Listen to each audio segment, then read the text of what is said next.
बहुत समय पहले उत्तर भारत के एक छोटे से गांव में रामदयाल नाम का एक किसान रहता था। वह मेहनती, ईमानदार और सबसे बढ़कर दिल का बहुत दानवीर था। अरे भाई, रामदयाल जैसा नेक इंसान आजकल कहाँ मिलता है। सही कहा। उसका दिल तो सोने से भी बढ़कर है। रामदयाल की पत्नी सीता भी उतनी ही दयालु थी। दोनों मेहनत करते और जो कुछ कमाते जरूरतमंदों में बांट देते। सुनो जी, आज भी तुमने आधा अनाज दे दिया। हमारे बच्चों के लिए क्या बचेगा? सीता, दूसरों को खिलाने वाला कभी भूखा नहीं रहता। भगवान सबका ख्याल रखता है। फिर एक साल गांव में भयानक अकाल पड़ा। बारिश नहीं हुई, खेत सूख गए, तालाब खाली हो गए। लोगों के घरों में अन्न का एक दाना भी नहीं बचा। अब क्या होगा रामदयाल? सब भूखे मर रहे हैं। जब तक मेरे घर में अनाज है, कोई भूखा नहीं रहेगा। जो भूखा है मेरे घर आए, सबके लिए भोजन मिलेगा।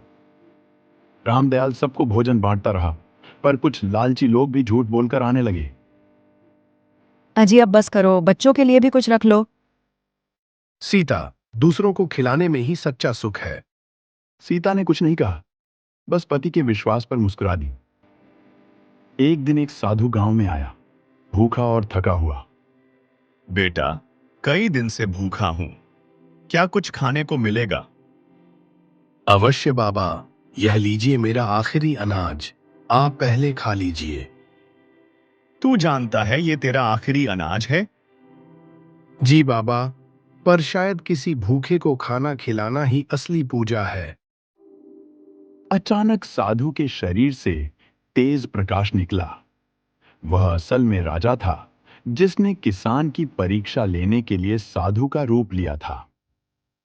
रामदयाल, तेरी दया और त्याग ने मेरा मन छू लिया। आज से तू सच्चा दानवीर कहलाएगा। तुझे कभी किसी चीज की कमी नहीं होगी। इतना कहते ही बादल गरजने लगे, बारिश शुरू हुई और खेतों में हरियाली लौट आई। कुछ ही दिनों में गांव में फिर से खुशहाली लौट आई।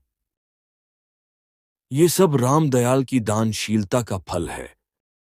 सच में भगवान ने सच्चे मन से देने वाले को वरदान दिया। भाइयों, याद रखना, देने से धन घटता नहीं, बढ़ता है। सच्चा सुख बांटने में है, लेने में नहीं।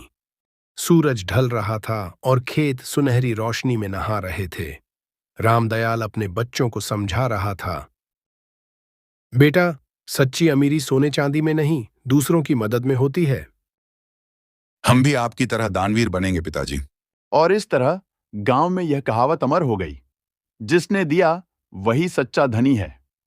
यही थी दानवीर किसान की अमर लोक कथा।